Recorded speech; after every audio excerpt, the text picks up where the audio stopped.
Good evening, and thank you for joining us on the Icu Tv main news. Well, let's take a look at some of the stories making headlines. Ministry of Education launches National Secondary School Commitment Forum to standardize discipline and accountability across Zambia. Luapula Province launches 2025 JETS Fair with a focus on youth innovation and STEM growth. Lufubu Power Company to build 163 megawatts hydropower in power plant in Northern Province. In international news, 2 dead after flash flooding in New Jersey and New York City. On the sports front, NACHULA optimistic as Copper Queens prepare for rematch with Nigeria.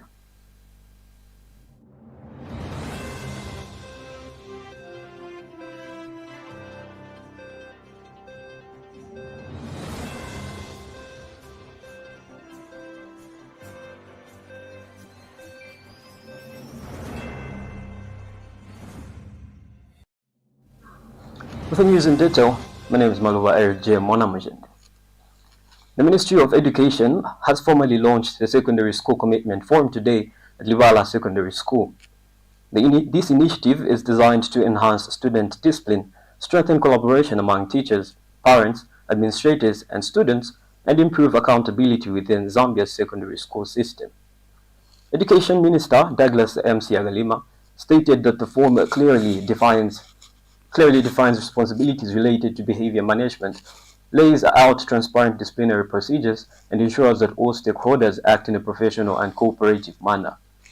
He highlighted that this standardization will address ongoing issues regarding inconsistent disciplinary actions, such as improper expulsions or arbitrary transfers by He highlighted that this standardization will address ongoing issues regarding inconsistent disciplinary actions, such as improper expulsions or arbitrary transfers by enforcing compliance with established guidelines. Minister Siagalima cautioned against viewing the forum as a mere formality. He urged schools to hold regular orientation sessions, continually assess student behavior and performance, and fully incorporate the document into daily school practices. He emphasized that authentic implementation is crucial for the forum to serve as an effective instrument for positive change. In conclusion, he encouraged school communities to strengthen partnerships with parents, share responsibility, and avoid transfers without a complete review of disciplinary records. Expressing appreciation to those who contributed to this initiative, Siagalima reiterated the ministry's commitment to fostering responsible learners through consistent policies and the active involvement of all stakeholders.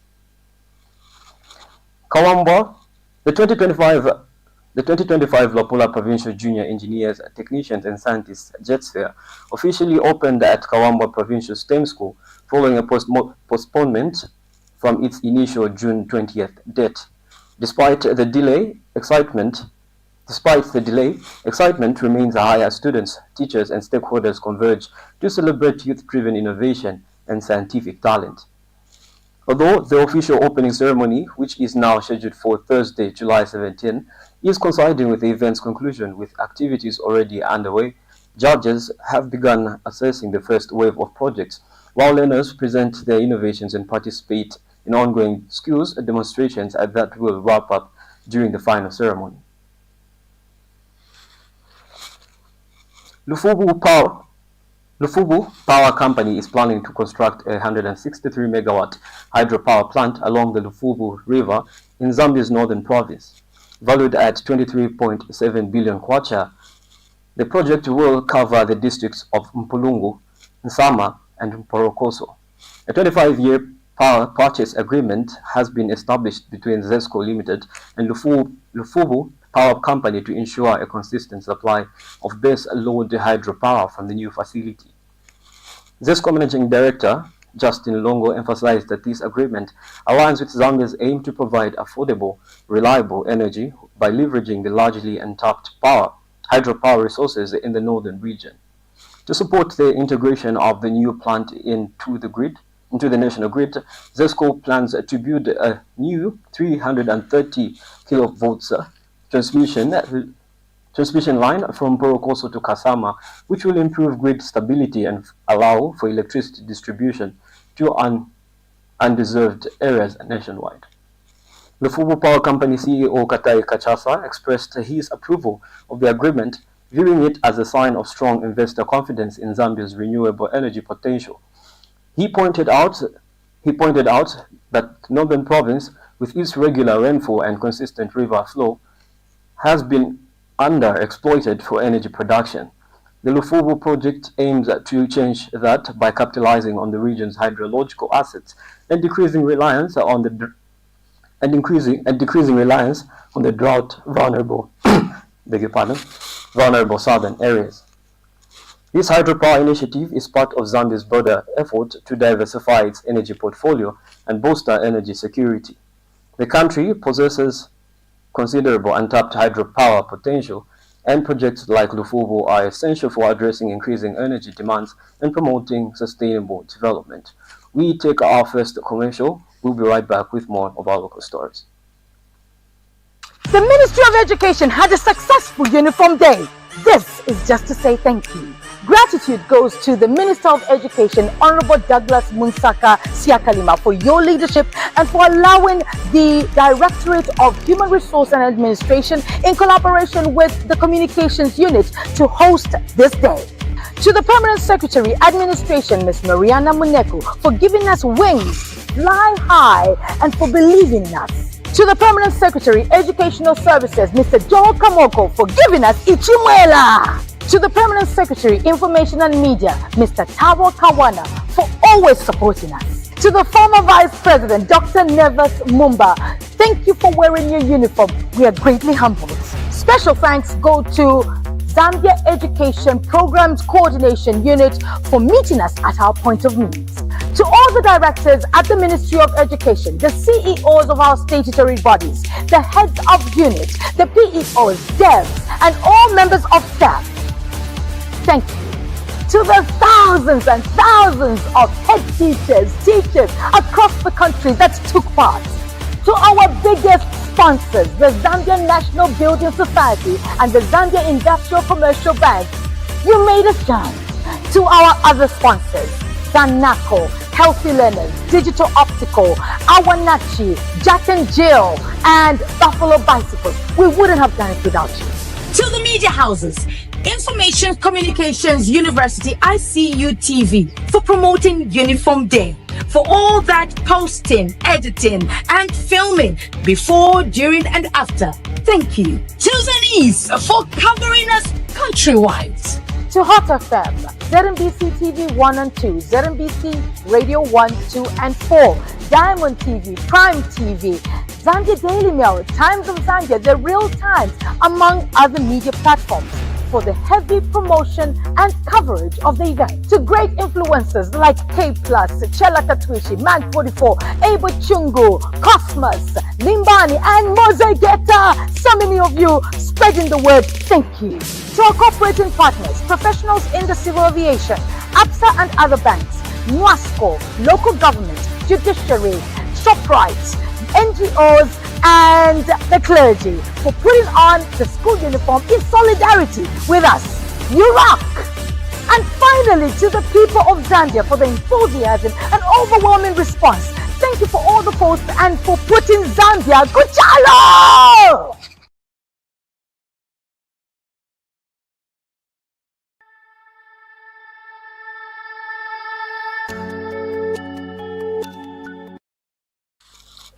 A 26-year-old woman and her 5-year-old daughter have tragically drowned in the Lufubu Dam in Chipata, Eastern Province.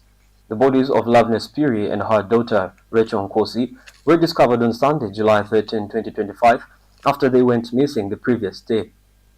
Eastern Province Police Commanding Officer Robertson Mwemba confirmed the incident and indicated that authorities suspect the case may involve suicide. Preliminary investigations suggest that Piri had been expressing concerns about mistreatment by her supervisor at work prior to the accident. The Lufubu Dam, located approximately 20 kilometers from Chipata, is a significant water source of the city. It is managed by the Chipata Water and Sewerage Company, which prohibits fishing activities to maintain the integrity of the water source. As investigations continue, the community remains in shock over the loss of the 2 lives. We go on a short break and we'll be right back with more of our international and sports news. Did you know that mental health conditions are treatable and recovery is possible? Hi, I'm Ngenia Febamoyo. I'm your host on Let's Talk Mental Health. I invite you all to this show where you freely express yourself, and together we find a solution. For more details, you can contact 0777 93 73 92, and we'll be there to help you find solutions to whatever you're going through.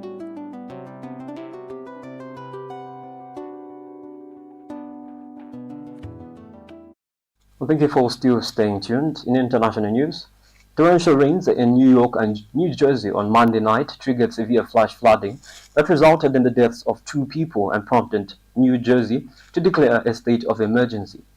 Rescue operations were conducted as vehicles became stranded in rising waters. In Plainfield, New Jersey, 2 individuals lost their lives after their vehicle was swept away by flood waters. The storm caused widespread disruptions, and authorities anticipated further adverse weather conditions.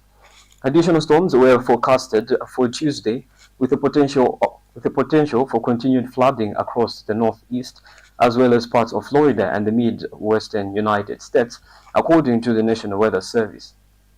By Tuesday morning, several major roads in New Jersey remained closed due to flooding.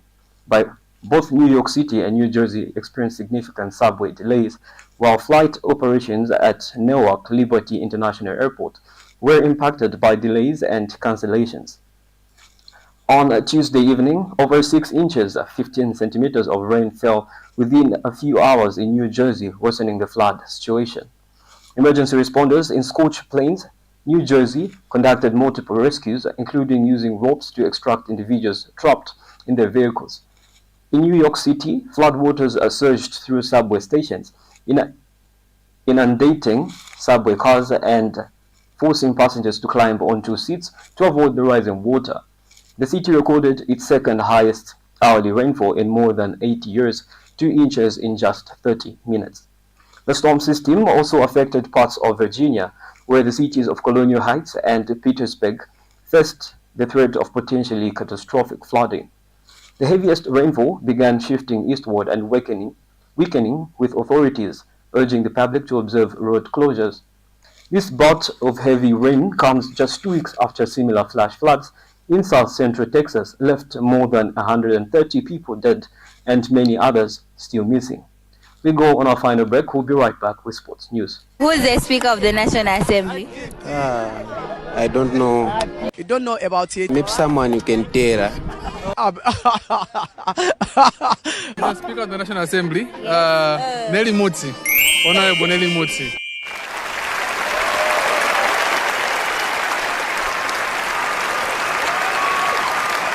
Speaker of the National Assembly. Just name. When I want to explain it, my head will be headache me. I know just a name. In what? Hey, y'all, come look at this. It's a name, but the name is difficult. What's her surname? Mutengo.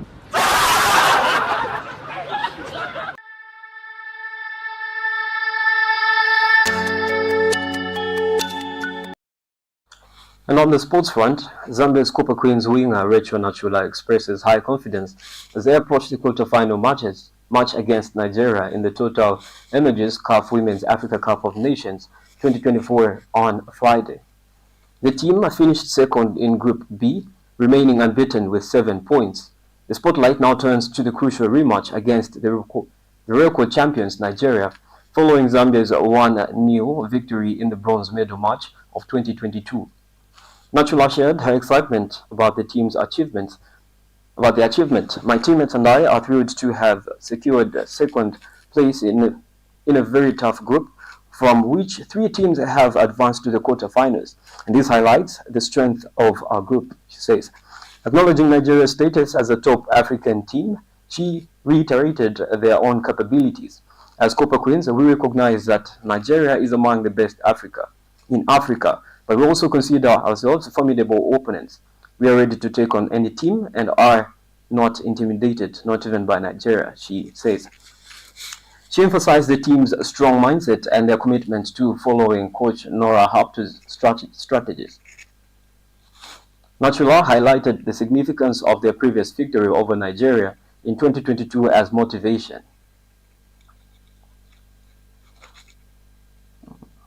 We possess the strength to overcome any team, whether in Africa or globally.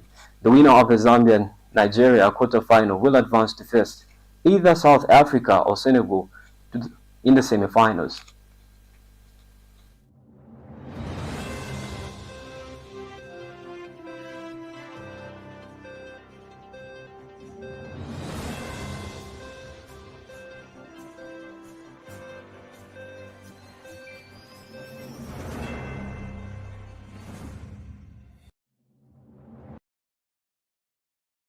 Of Icu TV main news, let's take a look at the stories that made headlines. Ministry of Education launches National Secondary School Commitment Form to standardize discipline and accountability across Zambia. Luapula launches a 2025 Jets Fair with a focus on youth innovation and STEM growth. Lufubu Power Company to build a 163 megawatt hydropower plant in Northern Province. In international news, 2 dead after flash flooding in New Jersey and New York City. And on the sports front, NACHULA optimistic as Cooper Queens prepare for rematch with Nigeria. So that marks the end of the Icu TV main news. Well, please do have a lovely good evening. And you can catch us live on Icu TV, that is on Facebook, and ICUTV.com on our website. I've been your anchor this evening, Malo Eric J. Mwanamajende. Do have a lovely good evening.